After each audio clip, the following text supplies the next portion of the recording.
Hello, Internet. The Morgan You Know podcast network presents Balls and Brew.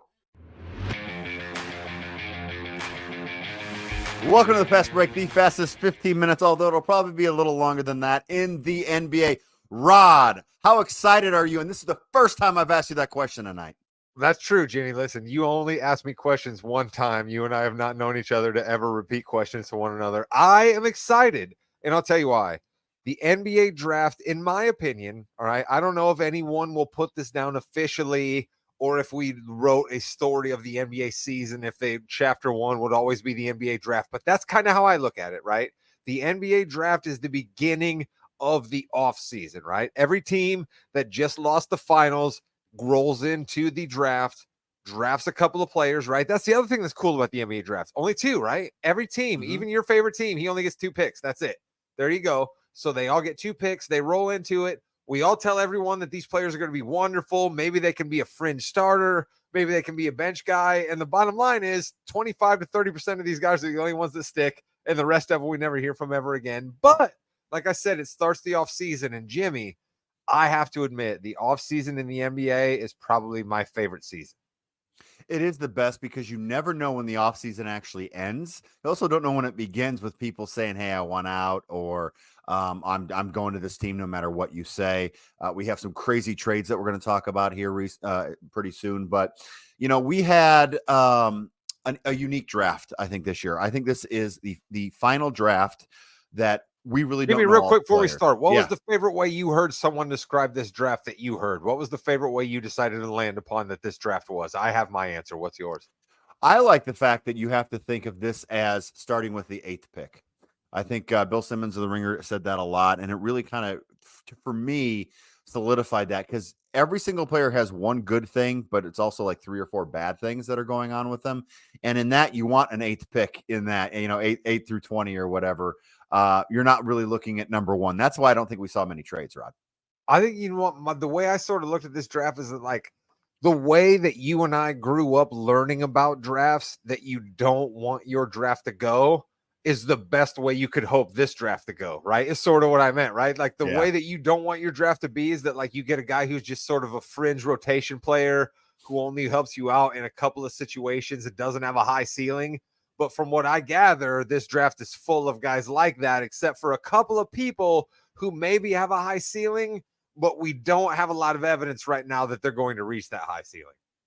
Precisely. And I think, like I was saying before, we're going to start to know, and we're going to start to have players develop a little bit more in college because of the NIL and because of the payment structure. I mean, the G League Ignite is no more anymore because they don't need it. They weren't paying enough. So I think people are going to stay in college more, like a Zach Edey, who went 9 overall and would have been a 2nd-round pick last year. And he stayed in, got a little bit more money, and then was able to, go to a number 9 overall pick, which, by the way, Rod, I think that was one of my bigger surprises that the Grizzlies actually did it. They saw somebody they wanted. They didn't get cute with it. They didn't trade down. They just went and they picked 89th. But don't you think the sort of what we were talking about, this draft's talent level being invites you to do a little bit more of what we saw the Grizzlies do, right? Like, I feel like the way that, like, mock draft and, like, the new culture of so many podcasts and so many people, like you and I, frankly, like, again, we don't want to portray ourselves as experts here, Jim, but we love being involved in the conversation of at least somebody who enjoys the NBA and other folks who enjoy the NBA listening to you and I talk about it, and Chris, right? We don't want to portray ourselves as experts. But what happens with so many experts, I think, is you get these mock drafts that get laid out where this guy's 1, this guy's 2, this guy's 3, this guy's 4, right? And then your fan base reads these mock drafts, and then they think to themselves, well, why the hell did we take this guy who Bobby Marks said was supposed to be the number 11 draft pick, and we took him at 7, right? So then we think about reaching.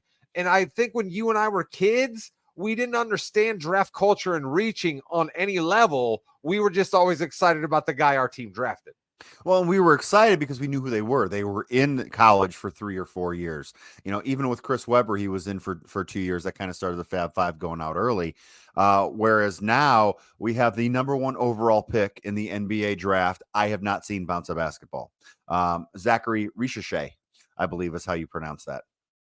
It is. And I I feel like we're maybe doing it wrong, Jim, if we landed on a draft where we're absolutely 100% on potential, right? Like, I understand that the draft in and of itself is an awful lot about potential, but I'd like to think that there's a lot of percentage of the draft that has to do with past performance and certain things that you can point to. And there's not a lot you can point to with Mr. Zachariah Arisha as saying that he is a guy who deserves to be the number one pick, the certain way that we've seen in Anthony Davis in the past, right? The certain way that we've seen a Kevin Durant in the past. You know what I mean? Like, there's been guys who have been number one picks who deserve, well, you're right.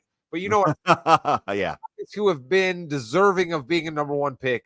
This guy really maybe doesn't, but now he's elevated to a number one draft pick. And I think that we have to think about it on two ways. It's unfortunate for him that he's now going to be held on that standard, but we also have to understand what kind of player he is, if that makes any sense, Jimmy. Yeah, I mean, this draft kind of reminds me, and we've talked about it a little bit with the Anthony Bennett draft, back in the day with Oladipo going 2, Anthony Bennett going 1. I don't see, this wasn't as big of a surprise because I don't think anyone had Anthony Bennett going 1, and I think a lot of people did have Ricochet going 1 here. I do want to talk about your Washington Wizards. Nice. How did they become my Washington? Because they're not. I'm not claiming them. And okay. Oh, by the way, hey, for those of you listening on X or Facebook or YouTube, throw some comments in there. What was your favorite pick of the draft? How'd your team do? What are you thinking with that? But and shout out to our guy Chris, who we're missing tonight. That's basically why you had to make him my team, because there's frankly nobody else here that you could assign them to. Yeah. Chris is dealing with some power outages. I had a lot of storms in the area here in the Midwest. So good luck to Chris there. Good news is the power for him is just relighting a lamp, but it's higher up. So he has to go get a lamp. It's a whole thing for him. But I think there's also there's something where he has to get like some ox sweat, right? And then there's like a whole thing where he has to go out and he has to there's a little bit of you have to do a thing with the hooves, and then That was actually really funny. I want to call him right now and and redo that joke. Alex Sarr, from what I've heard, what I've read, what I've seen, just the 5 seconds I've seen him play, this is a 100% Wizards pick, and I don't see why you would do this, Rod.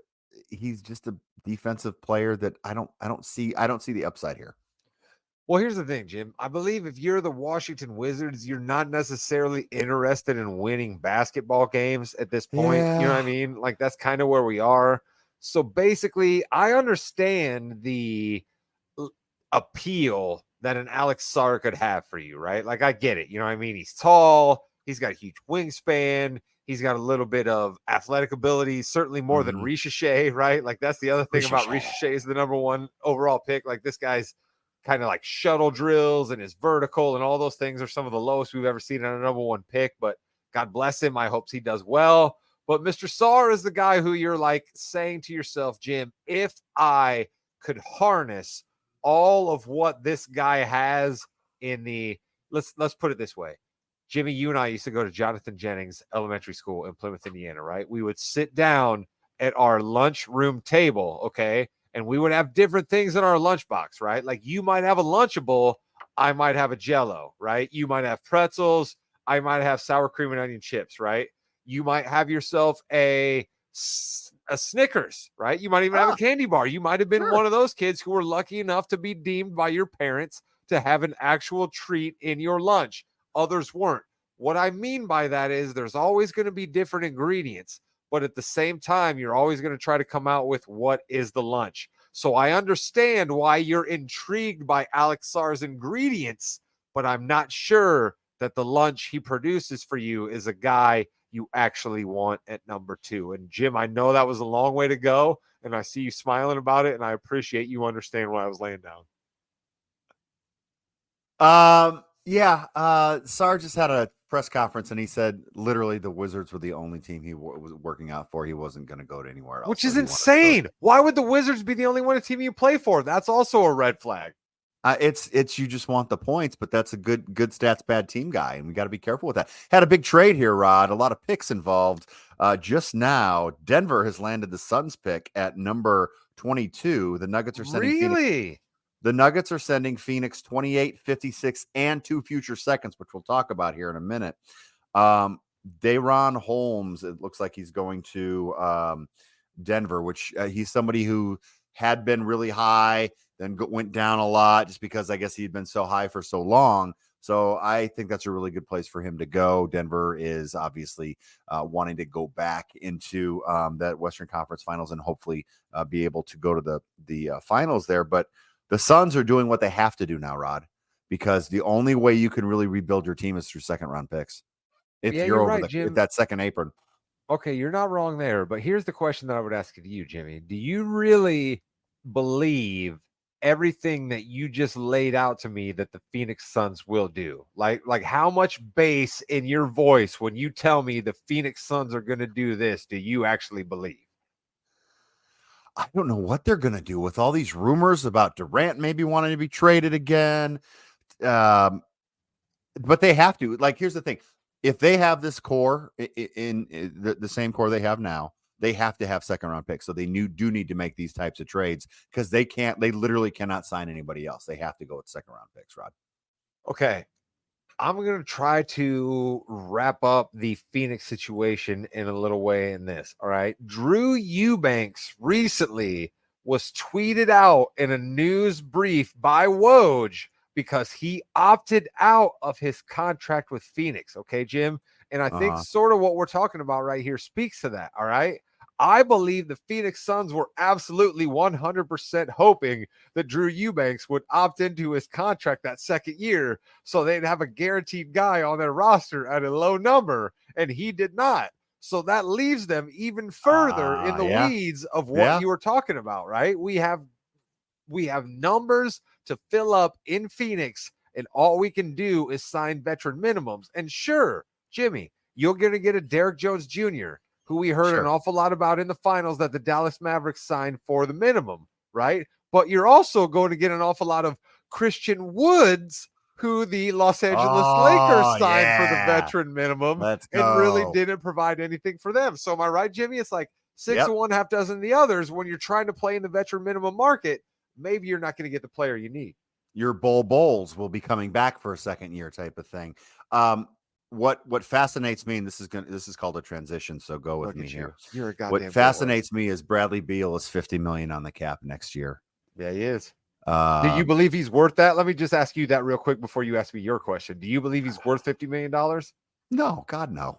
He's worth a good 25. That's fine. Yeah.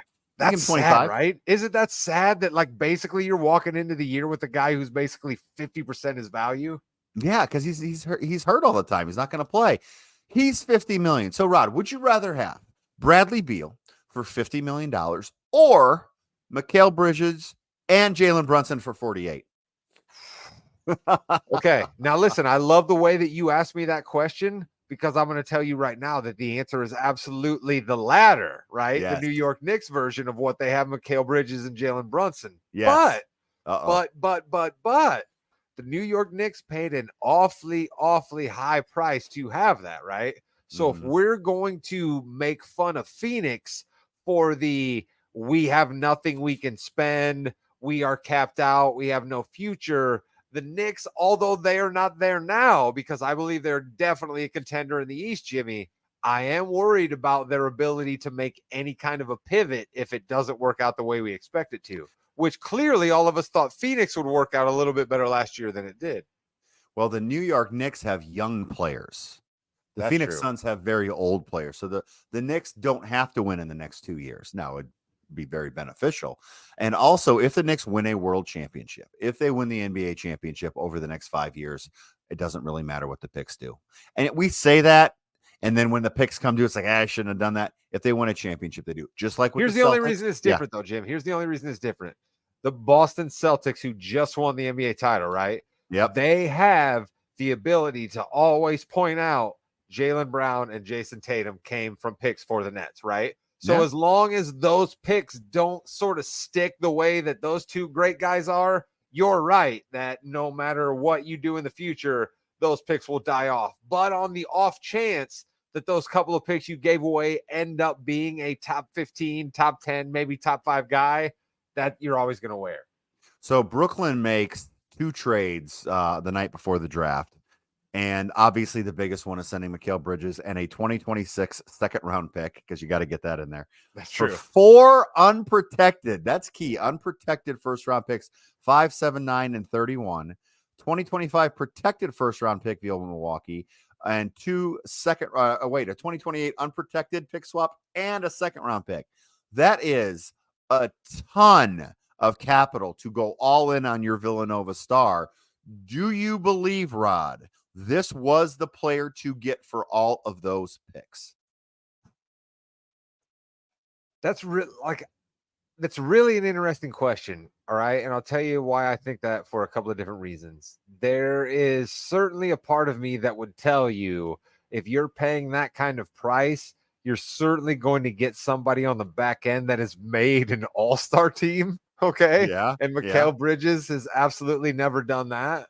But at the same time, if you want to tell me that we live in an NBA now where it's a snow globe, right? I've heard that term used before, where we basically shake it up and then where we put it down on the table and we see where everybody ends at the end in the beginning of the season is where we're at all the time. And no one has any loyalty, and teams trade guys and agents demand trades and players sign contracts and immediately demand trades. So if you tell me that that's the world I'm supposed to live in, and then you create a scenario where 4 guys that won multiple championships in college now come together on a pro team, and like those 4 guys also are kind of like really hustle dudes, and they happen to sort of be just tall enough and just athletic enough and just decent enough at shooting 3-pointers that they can play kind of the switching style, and lots of people can drive to the basket, lots of people can pass, lots of people can shoot, lots of people can defend. I kind of like what the Knicks did, Jimmy, but on its face, you're not wrong. Trading all of that for a player who's not made an all-star team, it seems crazy, but I kind of like it for the Knicks. And as a Celtics fan, I sort of hate it. Yeah. So we're going to play a quick game here. I'm the New York Knicks, and I call you the general manager, and I offer you the exact same package. All right. We're going to go over 10 players real quick here. You're going to say yes or no. Do you take the deal? Jokic. Who? Jokic. Oh, yeah, for sure. You take that one. Well, Denver takes that? Oh, no. Okay. Denver. You want me to be the player? Yes, I want you to be the. I'm the Knicks. Denver definitely won't take that. No. Denver probably wouldn't. Denver probably wouldn't. Hey, Presti, how about Shea Gilgeous-Alexander?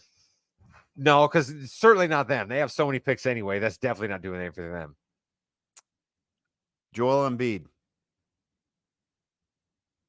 No, because you know what, though, Jim? Here's what I'll tell you. Joel's injury history makes that a little bit intriguing and makes me think about it, but his current general manager is not somebody who would do that. He's a star guy, so I would say no, they probably wouldn't. Okay, forget about fit here. Tyrese Halliburton.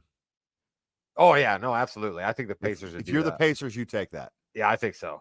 I think the Pacers having that many different shots to continue trying to get somebody charismatic, to continue trying to get somebody who is a top of the line star. Absolutely. I think the Pacers would take that swing.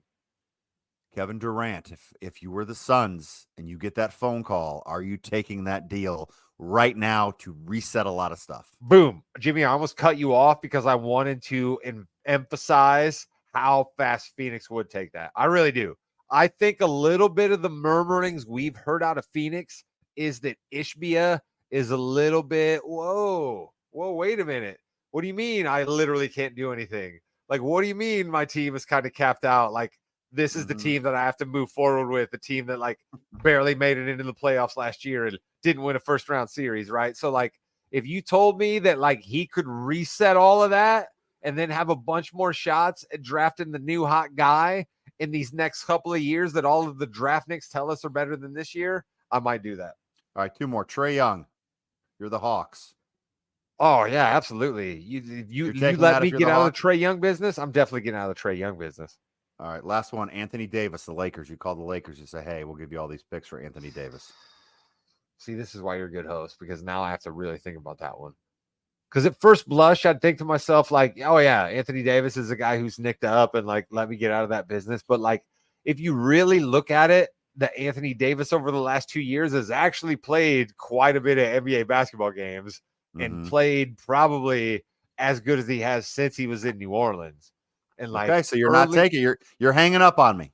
Yeah, I might with Anthony Davis. I might, because I just like, if I'm to believe that guys in the NBA now are going to play till a little bit later in their career, then absolutely give me Anthony Davis for his next 5 years. So yeah, I think I'm turning that down. Okay, so Rod, you have 4 people that you said you would have taken this deal for. Obviously, Bridges is the deal that was done. Correct. Trae Young, Tyrese Halliburton, Kevin Durant, and Bridges. Of those 4, who would you want if you are a Knicks fan? If you are Knicks front office, of those 4, who would you want? I love that. So you're telling me, so this is the price I'm paying. So you're telling me, if this is the price I'm paying, who ultimately do I want on the other end? You know who I ultimately think that is, Jim? I'll tell you what. I'm going to rule out Kevin Durant right now because he's just too old. I'm sorry, he's just too old. I'm going to rule out Kevin Durant because he's just too old, right? I'm going to rule out Trae Young because, like, as much as the NBA is an 82-game league and you have to win a decent amount of those 82 to make it to the playoffs, and you have to score points, but like, we've seen enough of the playoffs where guys like Trae Young just get absolutely picked out every single time. We're going to run 3 pick and rolls until we get Trae Young on the ball handler, and the ball handler is just going to take Trae Young to the basket. So I wouldn't want him.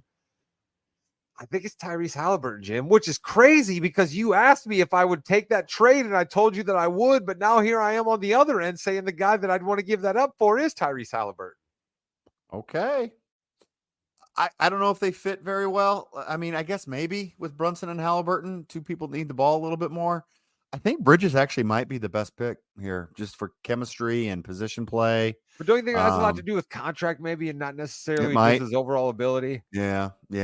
So again, they might have made the best trade they could have there. Obviously, they also got OG Anunoby. So the Knicks are fierce, Rod. As a Celtics fan, you do have to be a little worried about that. I was, because honestly, I kind of thought that OG might maybe be sneaking down to Philadelphia, right? I thought our guy Daryl might have snuck into OG's ear a little bit and said, hey, you know what I mean? Like, you don't have to take the Knicks offer.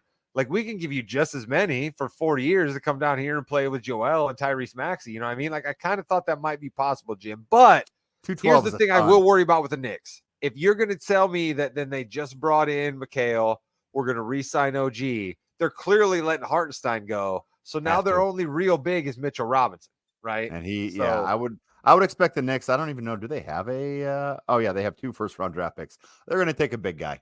I think they're going to take a big guy. Actually, Edey was probably someone they were looking at down in 24-25. I mean, and also they still have Jericho Sims there, and the Celtics, Porzingis is going to get surgery right now. So, I mean, I shouldn't get too boastful here, Jim. Correct. Your Washington Wizards also traded Denny Avdia, whatever his name is, for Bub Carrington and Malcolm Brogdon. You know, I think Avdia is actually going to fit very well in Portland. I like what Portland's doing there. I think he's a good player that was just on a bad team. I don't think he's going to have a Porzingis effect, but I think he will have a very positive effect going from Washington. So basically what you're saying, Jim, is you don't think he's going to go to Portland and help them win the championship? That's really, not you're going this out on a limb year, there. Rod. Maybe in 2026, 2027. You're going out on a limb there, Jim. Here's what I love about this kind of trade, right? This is one of those trades where, like, a guy Bub Carrington, right? Who's a guy who we heard about just in the last couple of days. He kind of snuck up into the draft at the last minute, a little bit of sleeper kind of level guy. And I say sneaker because, listen, Jim, we've shouted out Mountain Dew before. Let me go ahead and shout out the members of Mountain Dew right here for Hard Mountain Dew, which is now available in Indiana, right? With a little bit of alcohol, because what's better than Mountain Dew with alcohol? Hard Mountain Dew. Get at us, Mountain Dew. But anyway, I don't have to go to Wisconsin to get it for you again, so we're good. You don't. Or Ohio. Ohio, I think it was. But anyway. I was going to say, I believe it was just Ohio. You didn't have to travel all the way up to see our guy Wu-Tang. Yes. But listen, I got sidetracked by my Livewire Mountain Dew, Jim. Who was I talking about? Bub Carrington. That's right. Here's what the thing of it is. You get a guy like Malcolm Brogdon, who we've all heard about and who has played an essential role in the NBA for many years, but now he's beyond himself, but he still plays an essential role because of the size of his contract, right? So he then gets moved on at the later part of his career as just a salary number for a guy like Carrington, who you heard a little bit about, who maybe in a couple of years ends up being a player who is relevant for a team. And you're like, Malcolm Brogdon, thank you. Thank you. You served yourself well as a veteran for many teams. And then literally at the end of your career, you also were a trade chip that helped the team maybe get a player that might help the rebuild. So shout out to a guy like Malcolm Brogdon, a true NBA veteran, Jim. ROI, baby. Rookie of the year, baby. That's right. He was. I forget about that. He was. A couple things before we head out of the NBA draft and the fast break. When my wife walked in the room and Reed Shepherd was getting his picture taken, she said, that guy looks like he's 16. Third pick in the draft, only started 5 games, I think, for Kentucky, but can shoot very, very well and might fit pretty good in that Rockets with that Rockets team. Do you really believe that though, Jim? I mean, how many young guys do the Rockets have right now? Like, do you really believe that? They want to make a big trade. They made that trade with the Nets to kind of give Nets back their picks so then they could tank, and the Rockets got some picks there. So it's tough if he's going to be with them or not. I don't know, but if he is, he's one of those people that can stand on the outside and make those threes, make those shots. Here's what I love. You got to get shooting or defense, dude. You got to have one or the other.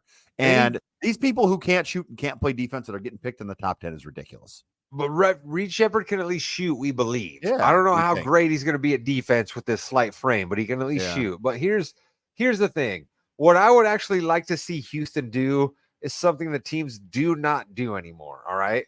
Let's line up Jalen Green, Cam Whitmore, Reed Shepherd, right? Let's line all these dudes up, right? Put them, Tari Eason, right? All of these guys that have been drafted in the first round and the top 15 picks over the last couple of years. Let's put all these dudes on the line, Jim, and let's have them run the suicides against one another. Let's have them do a 3-point. Excuse me. Whoa, let's have them do a 3-point contest against one another, right? Let's have them doing free throws. Like, let's literally put these guys who you've drafted, who are signed to guaranteed rookie level contracts, up against one another and figure out who's the best and who's not, and keep the dudes who aren't and get rid of the ones who aren't. Like, wouldn't that be a novel concept? But it just doesn't happen anymore, Jim, because we can't tell these guys that they're bad. We have to always try to coddle the athletes. You have to. Spurs made an interesting a couple of picks here. I was really excited with Castle and Dillingham. I thought he's that was going to be great awesome. Pick. Come on. Tell me that he's not going to be awesome for San Antonio. Oh yeah, he is. But then Dillingham gets traded to Minnesota for a future first round pick swap. What do you think Minnesota wants that for? Let's start there. What do you think Minnesota wants with Dillingham?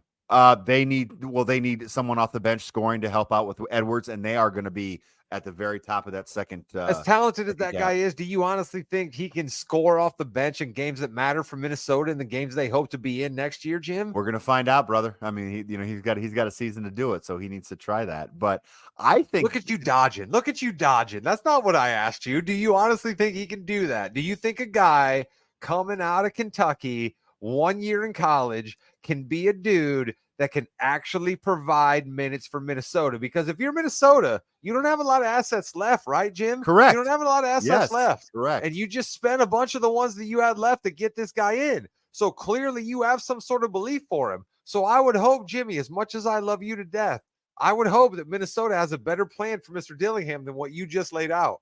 He needs 15 minutes a game. He can come in and be a spark plug 15 minutes a game. He can score. That's fine. He can score. I think maybe he's an asset that they want to spend in something else. Do you think that that's possible? I think it's more possible that San Antonio, getting those 2 additional first round picks, is thinking of spending those and the picks they have already, and one of Vassell or whatever. Okay, but here's the only reason I would think ask that's that. the story.